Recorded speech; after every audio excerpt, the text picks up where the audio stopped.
Toda a cidade de São Paulo está em estado de atenção. Alagamento neste momento na Marginal Tietê. Estado de atenção, Garrafa, em toda a cidade. São Paulo é uma das maiores cidades do planeta. Casas, prédios, metrô, obras gigantes, mas basta cair uma chuva forte e a cidade trava. Túneis viram piscinas, avenidas ficam intransitáveis, pessoas ficam ilhadas e a rotina vira um caos. E aí aparece a pergunta: por que São Paulo alaga tanto? A resposta não é porque chove. Chuva sempre existiu.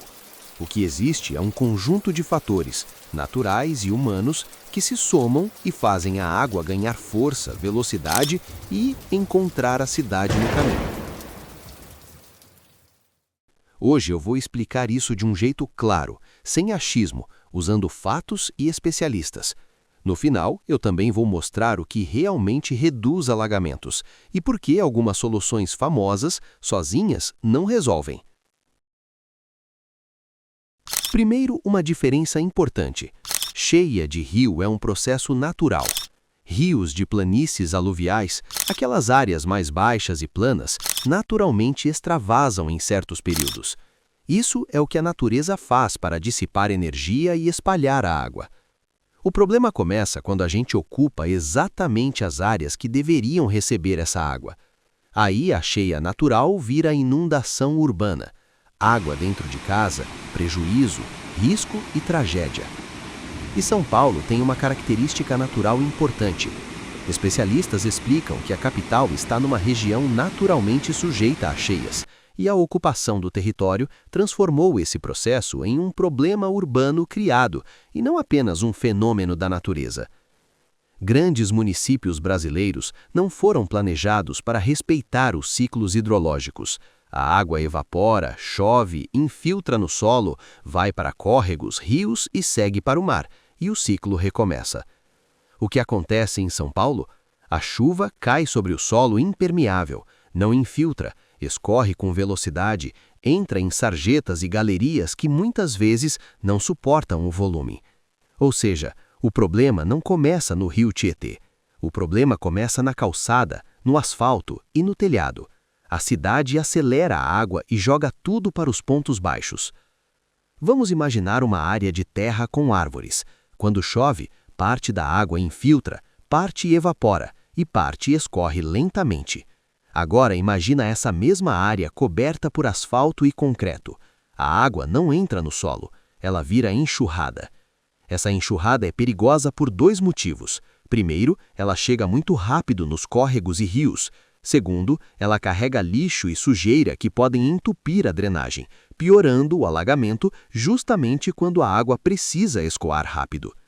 É por isso que em São Paulo, às vezes 20 ou 30 minutos de chuva forte já bastam para travar um bairro inteiro. O solo não absorve e o sistema recebe um pico de água de uma vez. Agora vem um ponto-chave. O Jornal da USP explica que rios de planícies aluviais têm uma área de influência maior do que o leito. Ou seja, o rio não é só aquela faixa de água que você vê. Existe uma área que, naturalmente, deveria receber extravasamentos periódicos. O problema é que, com o tempo, foram ocupadas áreas que eram das águas. Regiões do entorno do Pinheiros, do Tietê e do Tamanduateí foram ocupadas e acreditou-se que canais e galerias secaram essas áreas para sempre. Mas a natureza não funciona assim. Se a água precisa ocupar espaço em momentos extremos e esse espaço virou avenida, túnel e bairro, a água vai aparecer do mesmo jeito, só que agora onde não deveria.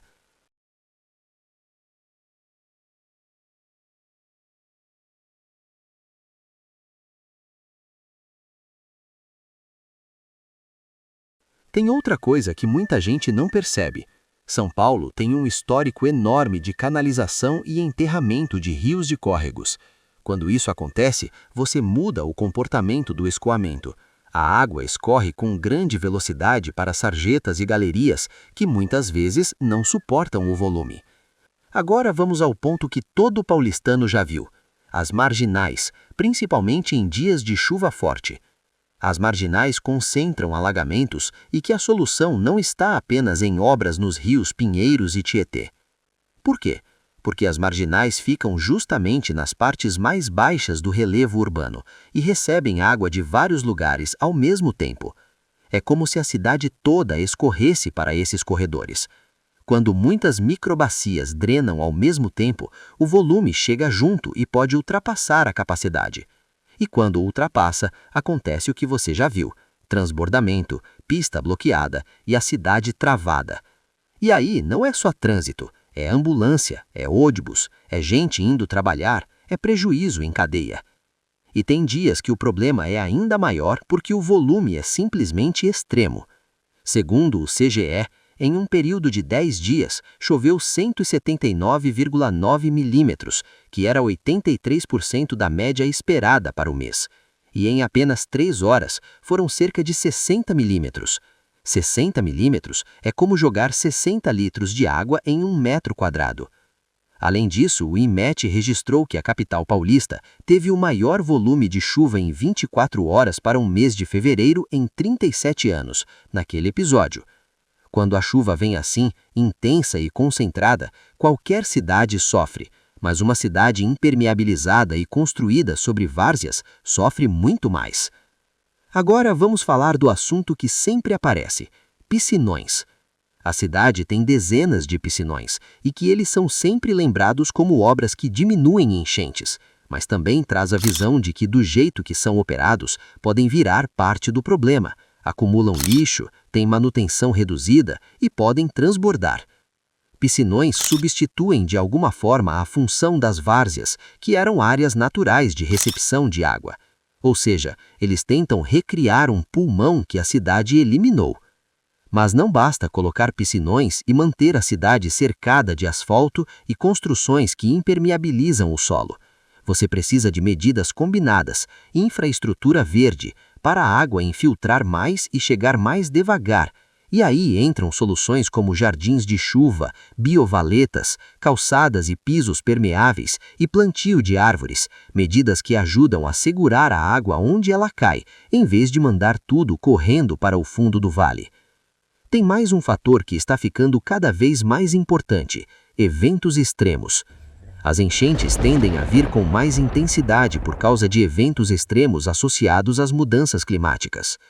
Com as mudanças climáticas, a tendência é ter grande quantidade de chuva intensa em um período mais curto e que as cidades não se prepararam para isso. Então, por que São Paulo alaga tanto? Porque a cidade acelerou a água da chuva com impermeabilização, ocupou áreas que eram da água, canalizou rios e córregos e concentrou o escoamento nos fundos de vale e nas marginais. Aí, quando a chuva vem intensa, o sistema passa do limite e o alagamento acontece. Se esse vídeo te ajudou a entender o que realmente está por trás dos alagamentos, deixa o like e se inscreve porque aqui a gente revela os segredos do planeta. Não só os lugares incríveis, mas também as consequências reais das nossas escolhas. E agora eu quero saber de você. Qual ponto de São Paulo você mais vê alagar? Marginal, túnel, avenida, bairro? Obrigado por assistir. E lembre-se, a natureza sempre dá sinais. A surpresa é quando a gente finge que não vê. Até o próximo vídeo.